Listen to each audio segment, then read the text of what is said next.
Hey everyone, welcome to another edition of our daily devotionals, where over the last few weeks we've looked at the fruits of the Spirit.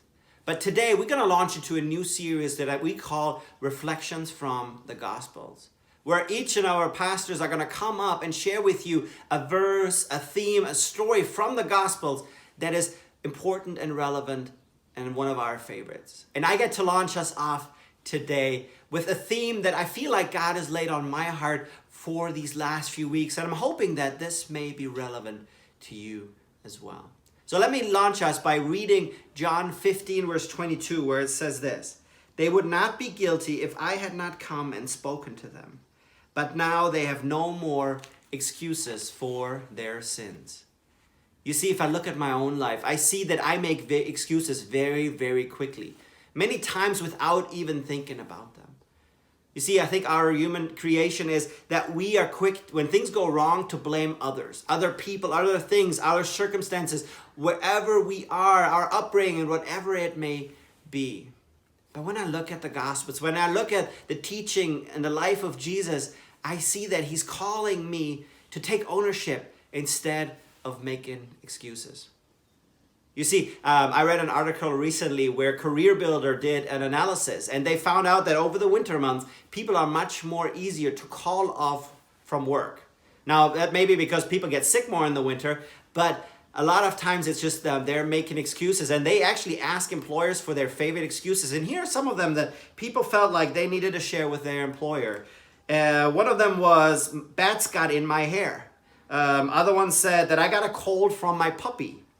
Another person said that I got hurt my back while I was chasing a beaver.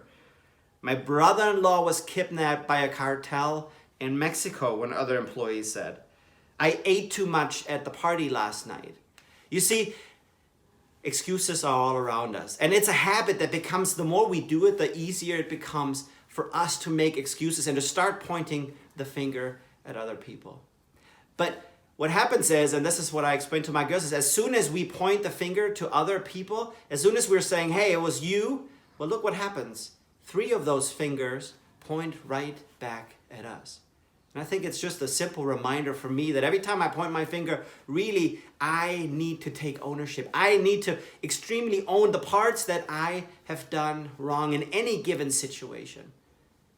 Or not letting myself be stopped by those excuses. It's always easier to say, "Well, I'm not going to do that because of all these reasons why I shouldn't," but I don't think that's what God has intended for us. I mean, just look at the Bible and look at the stories that Jesus told and the encounters that he had. I mean, I've been reminded about the rich young ruler. I mean, here's a young guy having the chance in his prime to spend his life walking alongside Jesus. I don't know about you, but I would give a fairly lot about being able to do that and to be even written in the Bible and my stories being in there and living on forever in the history books because of my life, just being side by side with Jesus, rubbing my shoulders with him every day. All Jesus asked was saying, "Hey, what you got to do is you can follow me." Jesus invites him in by then saying, "But you need to leave your possessions." And he couldn't do it. He made the excuses saying, "Well, I have so much, I can't do it, Jesus. I mean, give me a little bit of time and I'll come back to you later maybe, but right now I just want to enjoy my riches." And because of an excuse, he lost out on all that Jesus wanted him to have. There's many other stories in the Bible too where people made excuses and they lost out.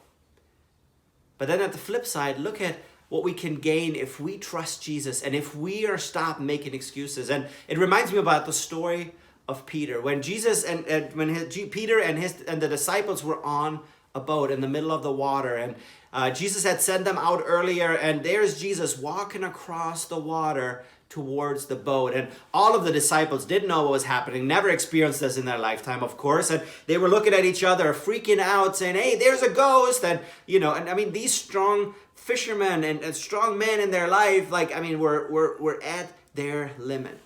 And everybody was making excuses. Everybody was fearful in that moment. But as soon as they recognized that, and Jesus told them not to be afraid, Peter is the only one that stopped making excuses and thought about the opportunity. And he said, "Hey, there's Jesus coming on the water. Man, maybe I should ask him if I can come out with him."